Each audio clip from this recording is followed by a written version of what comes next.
Coin du DP.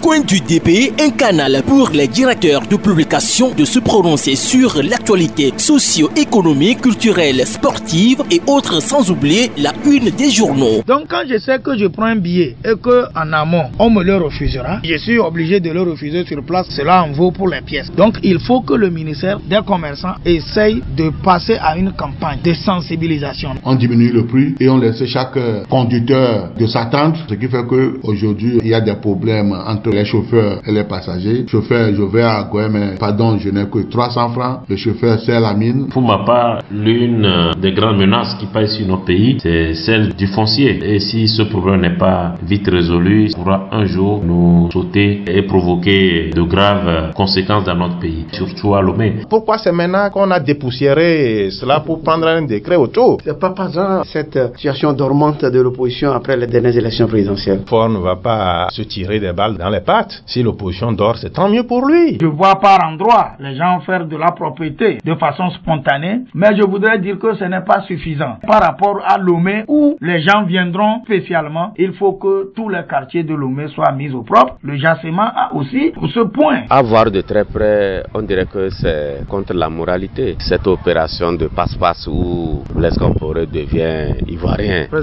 dirigé pendant 25 ans. Voilà comment la politique ne cesse de nous présenter des facettes. Mais ici au Togo, c'est que nous avons 10% qui sont tout puissants, qui maintiennent une mafia pas possible et qui soumettent le peuple au joug. Coin du DP, c'est tous les vendredis après le journal de 18h et 22h. Avec rediffusion tous les dimanches à 11h.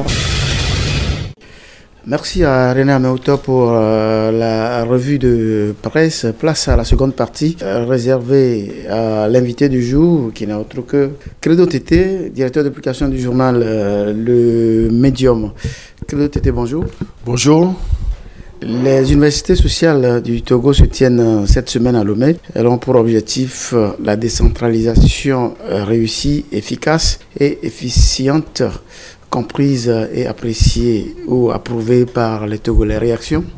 Non, mais il faut saluer la mise en place de ces universités sociales qui, à chaque sortie, a une thématique bien donnée. Donc, pour la thématique de l'heure, c'est la décentralisation. Ce sont les réflexions qui sont faites sur le processus même de décentralisation. Quel type de décentralisation devrons-nous avoir? Quelle compréhension nous devons avoir de la décentralisation au Togo? Il nous en souvient que tout dernièrement, le gouvernement a mis en place un comité national de suivi de la décentralisation où on y retrouve majoritairement des acteurs politiques.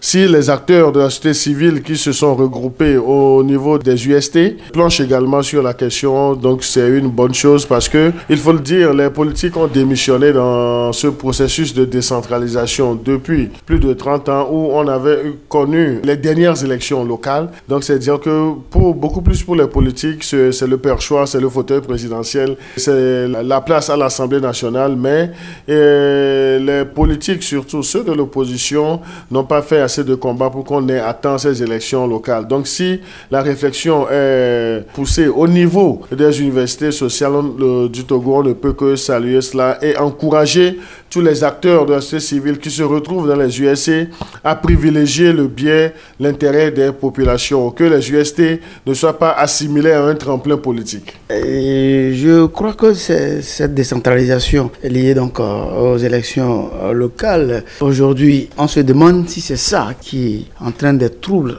dans nos localités parce que ça chauffe dans des villages, dans des cantons par l'imposition des chefs. Est-ce une façon au pouvoir en place aujourd'hui de commencer par miner ces localités? Parce que quand on regarde, revit ces situations, souvent c'est le parti au pouvoir qui impose les chefs malgré le choix des populations de ces localités.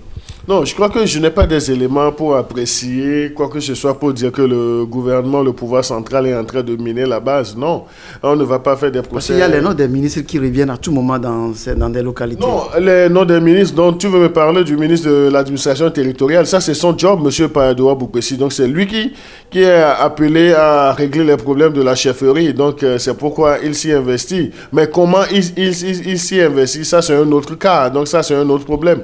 Mais je dis, cela ne ne peut pas être un alibi pour le pouvoir central ou bien le parti au pouvoir de plomber la situation au niveau de nos localités et autres là. Mais je dis que la démission a été beaucoup plus du côté des acteurs politiques de l'opposition qui n'ont pas fait ce combat-là à temps.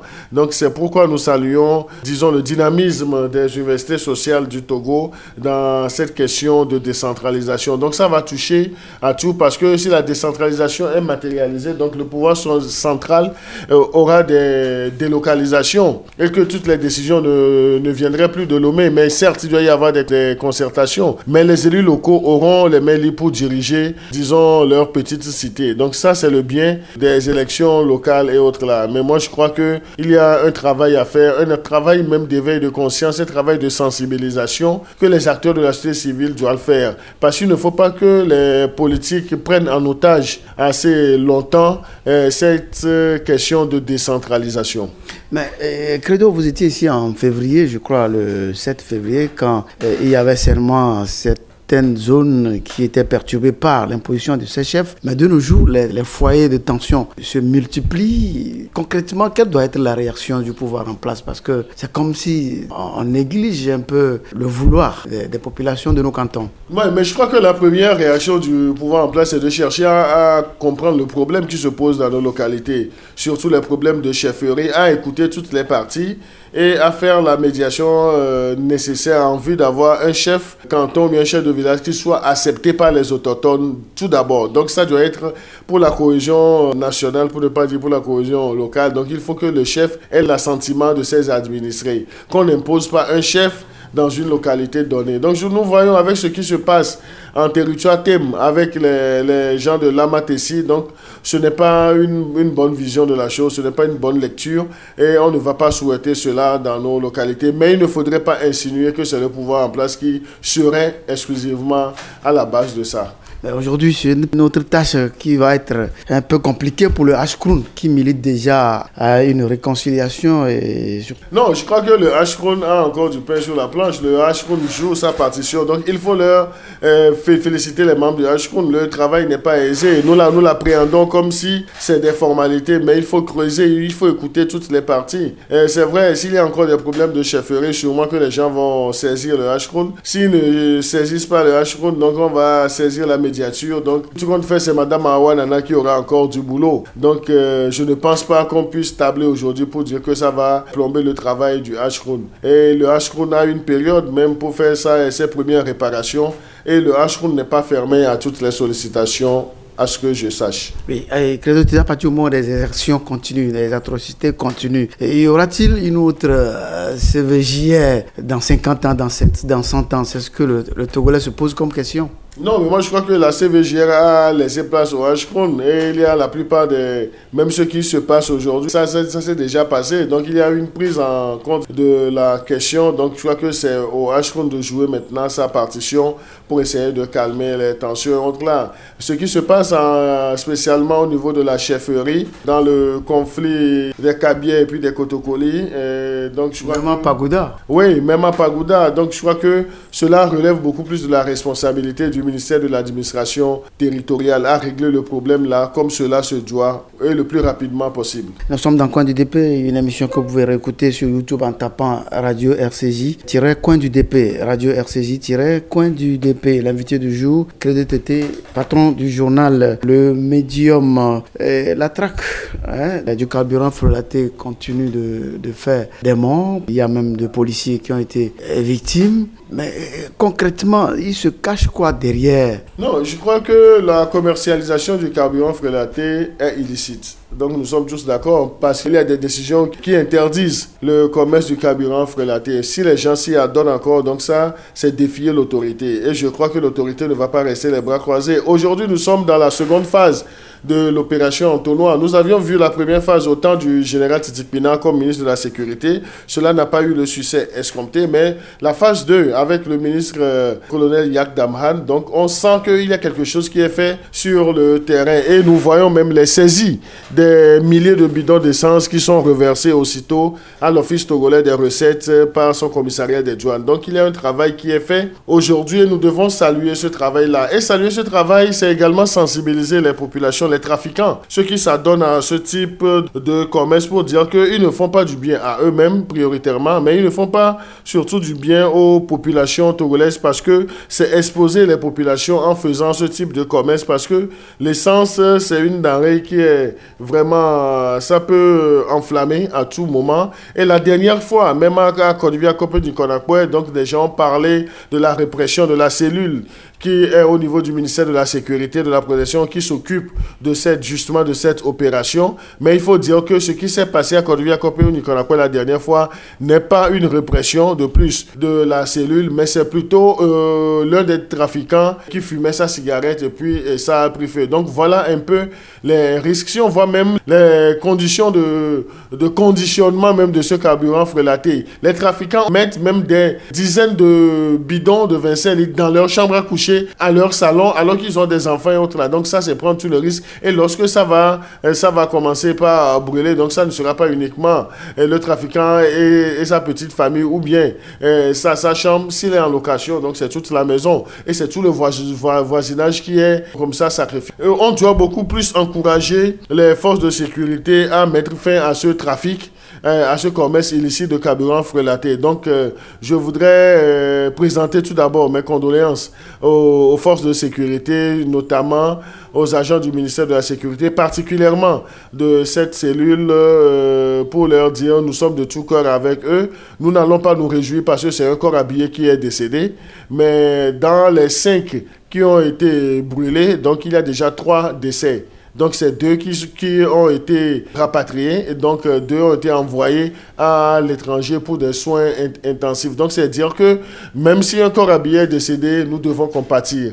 Et le corps habillé n'est pas un démon, le corps habillé n'est que missionné, il ne fait que jouer sa partition, donc c'est un Togolais. Donc, si tu permets, je voudrais, pour la meilleure compréhension des auditeurs de notre radio RCJ, dire qu'en février dernier, le ministre de la Sécurité a présenté un bilan de l'opération Entonnoir. Et dans ce bilan, il nous a dit que les forces de l'ordre ont saisi en 2016 500 000 litres de carburant, 184 véhicules et 93 motos non immatriculées. Donc, dans le même travail de répression, 27 personnes ont été arrêtées, déférées et puis écrouées. Et puis, le corps des sapeurs-pompiers a effectué 5501 interventions en matière de secours d'urgence. Donc, c'est-à-dire que... Il y a manquant, il y a les morts. Non, les morts, naturellement, nous en avons parlé. Donc, il y a des morts et autres là. Il faut le dire, un décès de plus ne doit pas être souhaité. Donc, c'est-à-dire que les trafiquants aussi doivent prendre conscience de cela pour essayer de ne plus s'adonner à ce type de commerce et dire également au ministre de la Sécurité de ne pas désarmer, de ne pas abdiquer. S'il y a des gens qui doivent capituler, c'est bien plus les trafiquants là qui font du mal aux populations, qui exposent la vie des populations même. Oui, cette tonne de carburant, les Togolais se demandent ça va où? Le ministre n'a pas été clair sur la destination finale de ce carburant frelaté qu'on arrête. Non, mais nous avons fait un travail d'investigation et il faut le dire, la dernière prise de la cellule, ça a été près de 1600 bidons d'essence de 25 litres. Mais les 1600 bidons d'essence ont été versés à l'OTR. Donc là, le commissariat des douanes de l'OTR vient récupérer les essences là. Et on fait quoi? Là, je ne sais pas, mais tout compte fait, les bidons d'essence ne sont pas au niveau du ministère de la Sécurité. C'est pas ça qu'ils mettent dans leur véhicule pour faire leur patrouille, mais c'est reversé systématiquement. J'ai même assisté à un transbordement où les agents de l'OTR de la douane sont venus dans l'enceinte du ministère de la Sécurité prendre les bidons d'essence. Ils ont pris les bidons d'essence au centime près. Donc, c'est dire que c'est vrai, sur les réseaux sociaux, il y a des intentions qui sont prêtées au ministère pour dire que ce sont ces bidons d'essence qui servent à alimenter les véhicules des officiers. Non. Donc, je crois que ce qu'on ne sait pas, on ne doit pas en parler. Maintenant, l'autre question, qu'est-ce que le commissariat des douanes fait de ces bidons d'essence restitués et arrêtés, confisqués et restitués par le ministère de la Sécurité? Donc, c'est à eux seuls de répondre. Il faut les interpeller pour communiquer.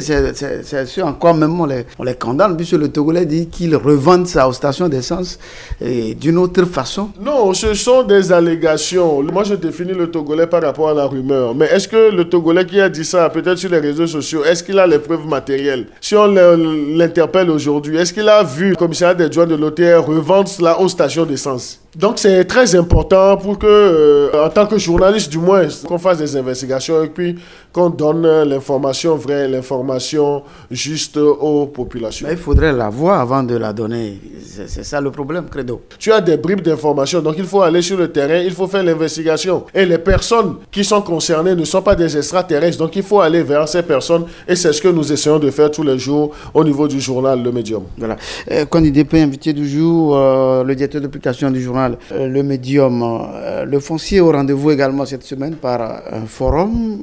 Vous croyez à une sortie de crise par rapport au foncier dans notre pays? Nous souhaitons une sortie de crise vivement, parce que le foncier est un problème très important, crucial aujourd'hui, parce que si on considère le salaire du fonctionnaire qui fait de multiples prêts pour s'acheter un terrain, puis du jour au lendemain, il y a des énergumènes qui se pointent pour dire que leur grand-parent n'a pas bien vendu le terrain, bien leur cousin n'a pas bien vendu le terrain, donc il faut revendre encore le terrain à celui qui l'a déjà acheté des dizaines d'années plus tard.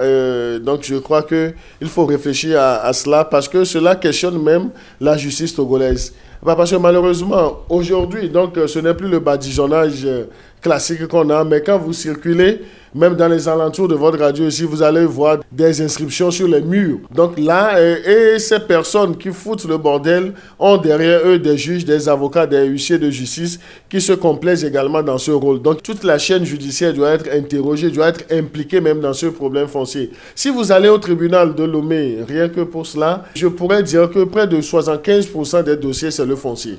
75% des dossiers, c'est le foncier. Ça prend du temps assez fou. Et là même, vous voyez même des gens qui se donnent le titre de mandataire des familles qu'ils ne connaissent même pas et qui se permettent de revendre les terres, d'exproprier les gens de leur terrain. Donc ça fait tellement mal. Un cas qui n'est pas loin de votre station radio, ça se passe à Zanguera-Zopomare ici, où un certain démarcheur, M. Hasson, se permet de chasser les acquéreurs légitimes de leur terrain parce qu'il serait le mandataire alors que lui-même aurait confié à un officier de police qu'il ne connaît même pas la zone en question. Mais il dit qu'il a le mandat et il a même une décision de justice.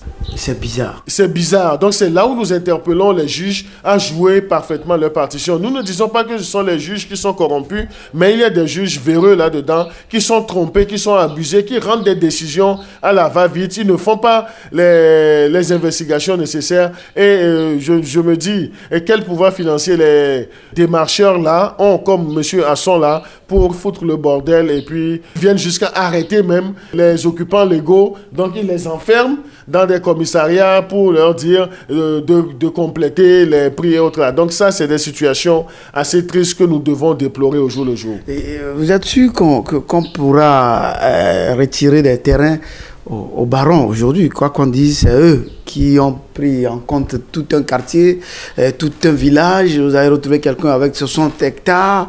Vous êtes sûr qu'après cette rencontre de Lomé, sortiront des décisions qui pourront un peu réduire, disons, la propriété à certains bourreaux de ce pays? Je suis très intéressé par votre développement, mais je voudrais vous poser une question. Est-ce que vous pouvez prouver que ce sont les barons qui ont la propriété foncière la plus large partie dans ce pays? Bien sûr.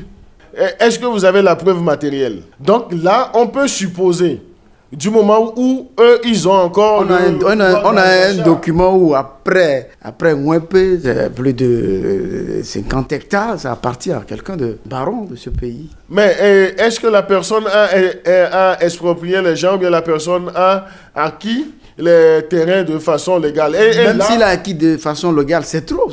Non, mais comment est-ce qu'on peut dire que c'est trop? Mais il y a des gens qui peuvent manger de la sardine, mais des gens qui peuvent être à la corned beef et autres là. S'il a les moyens de s'acheter les terrains, pourquoi pas? Mais toujours est-il, si tu me posais la question, est-ce que c'est pas l'argent de la corruption? Donc on peut aller voir autre là. Mais notre mission n'est pas d'aller fouiner autre là. S'il a acquis les terrains de façon légale, donc ça c'est déjà bon. Qu'il soit de l'opposition ou bien du parti au pouvoir, ça ce n'est pas encore le problème. Mais nous parlons dans le problème foncier, c'est beaucoup plus ceux qui exproprient les gens. Ceux qui exproprient les gens, ceux qui n'étaient même pas nés lorsque leurs grands-parents vendaient les terrains et que du jour au lendemain, se disant chômeurs, désœuvrés, donc ils s'adonnent à ce genre de comportement en complicité avec des hommes de loi, c'est ce qui est à décrier. Et là, si nous allons même au Bénin, la terre appartient à l'État. La terre n'appartient pas aux individus. Peut-être que la réflexion là va être menée au cours de ce forum et autres là, mais il faut qu'on nous dise ça. Donc si la terre doit appartenir à l'État,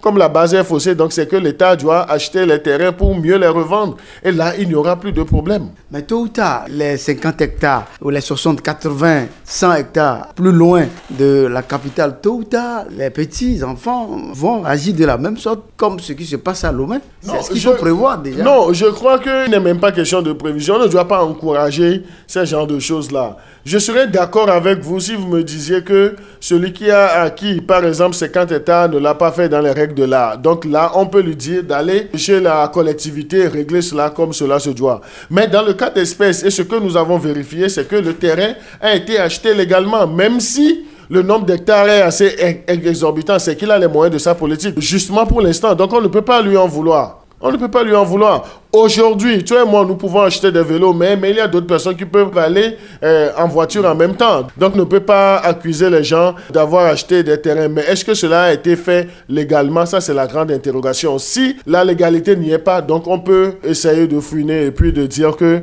cela n'a pas été fait. Et là aussi, peut-être ta question a une autre dimension. Ceux qui sont en fonction, s'approprient les réserves administratives, doivent être dénoncés. Kwani Depé, le patron du journal Le Médium Credo TT. Le Médium est donc au numéro 247 cette semaine. Les grands axes qui nous intéressent là, vous avez mis les membres de la haute autorité de prévention et de lutte contre la corruption se sont prêtés à l'exercice, parler là de la déclaration des biens. Avant de prendre fonction dans certaines institutions. Oui, non, ça c'est la déclaration du patrimoine, donc je ne dirais pas que c'est nouveau. Je me rappelle, donc je ne parle que de ce que je connais. Lorsque j'étais à l'autorité de réglementation des marchés publics, avant notre prise de fonction, nous avions déclaré à la Cour des comptes nos biens sous pli fermé. Donc nous l'avons fait. Et à la fin, la loi nous oblige également à déclarer lorsque tu as fini ton mandat. Donc c'est dire que c'est un exercice que les gens ne faisaient pas. Et je crois que la médiatisation de ce cas d'espèce de la haute autorité de lutte contre la corruption ne veut que appeler les gens qui ont des responsabilités à abonder dans ce sens-là. Donc c'est une culture que nous n'avions pas, mais que nous devons faire. Mais depuis là, certains journaux, cette semaine, certains débats ont tourné également sur le chef de l'État et ses ministres qui tardent à le faire. Et à voir tous les ministres qui l'ont servi depuis 2005, aucun n'a levé le doigt et nous dit voilà, j'ai tel avant de prendre mon poste ministériel. Non, je crois que c'est un exercice que nous faisons. Ça va arriver à ce niveau-là. Donc, les ministres auront aussi le loisir de déclarer, aussi bien le chef de l'État. Donc, c'est un appel que nous lançons. Mais la mayonnaise est en train de prendre. Si déjà à la base, l'exercice est suivi rigoureusement, donc au sommet, ça doit arriver pleinement. Économie, exécution du budget 2016, un taux d'exécution recette de 94,46% par rapport aux prévisions. Je crois que les auditeurs peuvent lire l'article à la page 4, mais c'est quoi concrètement ? Non, c'est un dossier que nous avons fait sur l'exécution du budget 2016 où nous avons dit que le taux d'exécution des recettes est de 94,46% en allant par rapport aux prévisions. Donc, nous nous sommes appuyés sur les services techniques du ministère de l'Économie et des Finances pour dire que le taux d'exécution des recettes est de 94,46% au 31 décembre 2016, soit un montant de recettes recouvrées de 1087,29 milliards de francs CFA contre des prévisions annuelles de 1151,02 milliards de francs CFA. Donc il faut le dire, c'est constitué essentiellement des impôts, les recettes, des taxes et des produits, des amendes. Les recettes fiscales justement sont collectées par le commissariat des impôts et le commissariat des douanes et des droits indirects de l'OTA. Maintenant, si nous voulons nous intéresser aux impôts, Le rapport des services techniques du ministère de l'économie et des finances indique que pour une prévision annuelle de 289,97 milliards de francs CFA,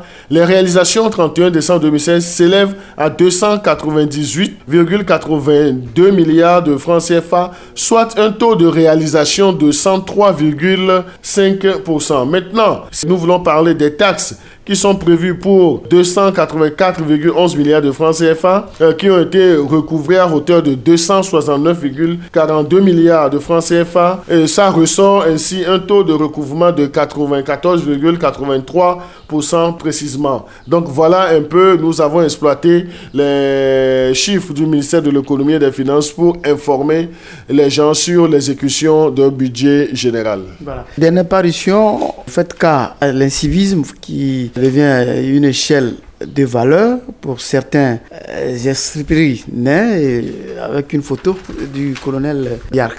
Oui, c'est un dossier, c'est notre dossier sur l'accident mortel, l'accident de circulation des agents de l'opération Entonnoir. Pourquoi est-ce que nous parlons de civisme? Parce que la démocratie implique le respect des lois. Et lorsque, à la base, il n'y a pas les notions de civisme, on ne forme pas les gens au civisme, donc là, on peut avoir des comportements qui ne sont pas vraiment catholiques sur le terrain. Imaginez-vous que lorsque l'accident est survenu le dimanche de Pâques, que des trafiquants, des gens avec les corps brûlés des agents de police, que les gens aient organisé des festins dans les cantons d'Agoué et puis de Zanguera pour dire que c'est bien fait pour ces éléments et que des gens aillent jusqu'à souhaiter même leur mort rapidement, aillent jusqu'à souhaiter la mort de l'officier qui est responsable de la cellule. Et on a même fait un vocal pour dire que non, que le prochain sur la liste c'est lui. Donc c'est dire que ce sont les trafiquants qui organisent ces genres de morts d'hommes. Donc c'est là où nous disons que c'est malheureux qu'on puisse se réjouir de la mort d'autrui. Et c'est là que nous disons que c'est l'incivisme qui est devenu une échelle de valeur pour certains esprits, pas tous les esprits, mais pour certains esprits nés. Et peut-être pour terminer, dans la semaine également, les confrères sont revenus sur les 5 ans d'existence du parti Unir au pouvoir. Et on retient que c'est un parti qui dirige le pays sans bureau définitif, mais à son actif 2 élections remportées. Non, il faut tout d'abord souhaiter un joyeux anniversaire au Parti Unir. 5 ans d'existence, ce n'est rien, mais en 5 ans, ce que le parti a fait, c'est... Même sans bureau, bon anniversaire. Non, qu'est-ce que je te dis, sans bureau, mais nous avons un président, nous avons un vice-président, non, même si le bureau est provisoire. C'est à eux d'organiser le congrès pour avoir un bureau définitif. Donc, toi et moi, nous ne savons pas ce qui se passe, mais ils ont leur stratégie de politique. Mais nous n'allons pas nous cantonner à la forme, mais qu'est-ce qui est fait au fond sur le terrain? Donc, c'est ce qui devrait nous permettre de juger les actions de ce parti. Donc, dire aux responsables de ce parti qu'il y a beaucoup de choses à faire encore. Il y a beaucoup de choses à faire. Donc, nous leur souhaitons beaucoup de courage et qu'ils prennent surtout les aspirations et beaucoup plus les aspirations des populations en compte. Est-ce parce que ce parti a le vent en poupe qu'il s'en fout d'avoir un bureau définitif en bonne et due forme? Non, c'est toi qui le dis. En face, il n'y a rien. Pourquoi se doter d'un bureau définitif pour combattre? Donc, tu voudrais dire qu'en face de ce parti, qu'il n'y a qu'un boulevard. Donc, c'est conclure en l'inexistence d'acteurs politiques de l'opposition, vrai. Bien sûr, c'est remarquable. C'est toi qui le dis. Avec l'opposition qui continue de se mordre le nez, c'est carrément un boulevard pour le parti au pouvoir. Non, c'est là où je suis tenté d'être d'accord avec toi pour dire que nous n'avons pas d'opposants au Togo, nous n'avons pas d'hommes politiques. Le chef de file de l'opposition qui, depuis, traîne, on ne répond même pas à ces lettres qu'il adresse à l'exécutif. Mais ce côté-là aussi, quand un chef de file de l'opposition dit qu'il a adressé un courrier au chef de l'État, on ne lui répond pas. C'est que lui-même, il ne sait pas, il n'incarne pas l'institution qu'est le chef de file de l'opposition. C'est une institution qui a des droits, qui a des devoirs. Mais lorsque tu n'accomplis pas tes devoirs et tu demandes à ce que l'autorité suprême te reçoive, lorsqu'on fait la fête, vous allez voir, le 27 avril prochain, normalement, le chef de file de l'opposition, son statut lui donne droit d'être aux côtés du chef d'État parce que c'est le pays qui célèbre son indépendance. Mais il va encore briller par son absence. Donc, il va encore vouloir chercher à organiser avec son parti quelque chose à la plage, comme lui-même se dit le président de la plage. Donc, voilà des irresponsabilités du chef de file de l'opposition qui jette du discrédit sur la classe politique de l'opposition en général. Quand le gars n'est pas rassembleur. Donc c'est là où je dis, je me pose la question, est-ce que nous avons des opposants au Togo? Est-ce que nous avons des leaders de l'opposition? Est-ce que nous n'avons pas plutôt des professionnels de l'opposition, ceux qui profitent des populations pour s'enrichir, ceux qui profitent des populations pour se donner une certaine contenance sociale? Voilà, donc c'est là où nous appelons à une nouvelle classe politique de l'opposition. Donc on doit renouveler cette classe-là parce que ceux qui sont là, donc on voit clairement qu'ils ne pensent pas aux populations, mais ils font leur business sociétal. Coup de gueule?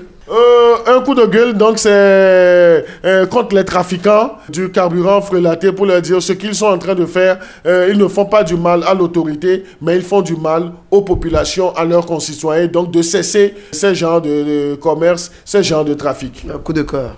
Coup de cœur, donc c'est soutenir tous les agents de la cellule Opération Entonnoir pour leur dire l'homme vit à travers les épreuves. Nous n'avons qu'à considérer que c'est une épreuve assez douloureuse qu'ils sont en train de vivre, mais que les meilleurs jours sont devant et qu'ils ne baissent pas la garde, qu'ils n'abdiquent pas, qu'ils fassent leur mission. Et s'il doit y avoir des gens qui doivent abdiquer, ça doit être les trafiquants là qui doivent capituler. Voilà. Et peut-être un petit mot, un fait, ces derniers moments, dans nos stations d'essence, juste derrière ces stations d'essence, c'est des bars où on joue la musique à haute dose, les jeunes fument. Comment sont données ces autorisations? Puisque quand on revoit un peu le cas Accra, ça risque d'être dangereux. Oui, je crois que nous avions par le passé réalisé même un dossier sur le pullulement des stations d'essence. Donc il faut aller interroger le processus d'autorisation, même de la mise en place de ces stations. Mais il faut questionner aussi comment est-ce qu'on peut mettre les barres derrière les stations d'essence.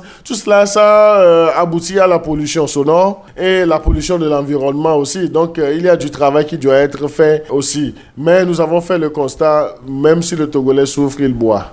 Alors? Mais c'est ce qui justifie le pullulement des bars aussi.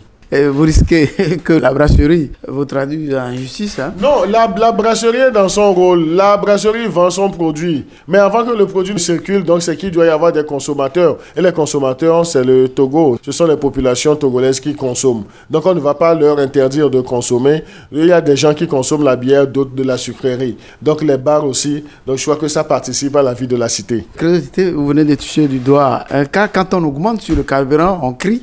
On crie. Quand on augmente sur la bière, on s'en fout. Mais moi, je ne sais pas, je n'arrive pas à faire le parallèle des réactions que ça suscite, l'augmentation sur nos produits et autres là. C'est vrai, tu l'as dit, c'est un constat qui est vrai. Lorsqu'on augmente le prix du carburant à la pompe, on voit les soulèvements, mais lorsqu'on augmente le prix de la bouteille de la bière, les gens se disent, nous allons continuer d'en acheter. Pourquoi? C'est la grande question. Bon week-end. Le médium dans les kiosques la semaine prochaine? Le mardi prochain, nous serons encore dans les kiosques et nous voudrons remercier nos fidèles lecteurs et leur dire c'est leur fidélité qui nous encourage. Voilà, bon week-end. Merci, bon week-end à toi. Voilà. Et point final, donc, à quand du peu de ce jour, Credo Tété, le directeur du journal Le Médium, était notre invité, à tous les directeurs de publication de la place. Bon week-end également à vous et bon week-end à tous ceux qui ont suivi. C'est sur Radio Carré Jeune, nous émettons d'Aïdo Gomé Assillé sur la 103.1. Moi, je suis Eugène Bamazé, au revoir. Bamazé, au revoir. Bamazé, au revoir. Bamazé, au revoir. C'était Coin du DP.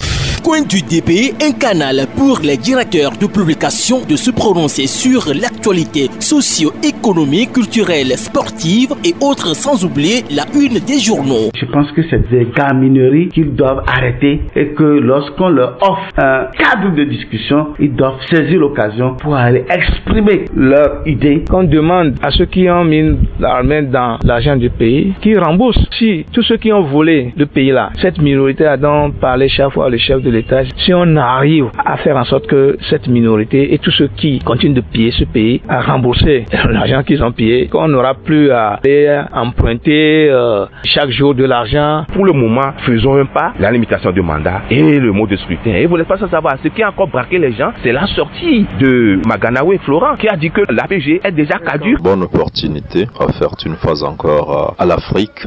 Donc après d'autres regroupements de pays, ce sont les États-Unis d'Amérique l'Amérique qui offre donc une opportunité à l'Afrique pour une fois échanger. Dans un pays normal et surtout en Afrique, le clergé et les représentations religieuses et spirituelles ont une importance capitale dans les prises de décision, dans l'orientation. Et le mal du Togolais, c'est que on réagit au coup par coup. Quand aujourd'hui quelque chose se passe, on réagit sur le champ, mais on ne cherche pas les tenants et les aboutissants. Les hommes d'affaires font les affaires. Et qui dit homme d'affaires cherche d'abord son bénéfice. Puis le reste viendra après. Et donc quand vous confiez la fédération à un homme d'affaires, attendez-vous à ce qu'il fasse des affaires avec votre fédération et votre football. Disons que l'essentiel doit être fait. Et l'essentiel pour moi, c'est accompagner les responsables, les propriétaires de ces fermes avicoles afin qu'ils puissent redémarrer rapidement leurs activités. Je ne suis pas sûr que nous pouvons faire le compte. Et ça, c'est parce qu'il y a une certaine impunité dans le pays. Les gens pensent que quand on détourne l'argent du pays, ce qu'il y a comme sanction, c'est qu'on vous licencie. Coin du DP, c'est tous les vendredis après le journal de 18h et 22h. Avec rediffusion tous les dimanches à 11h.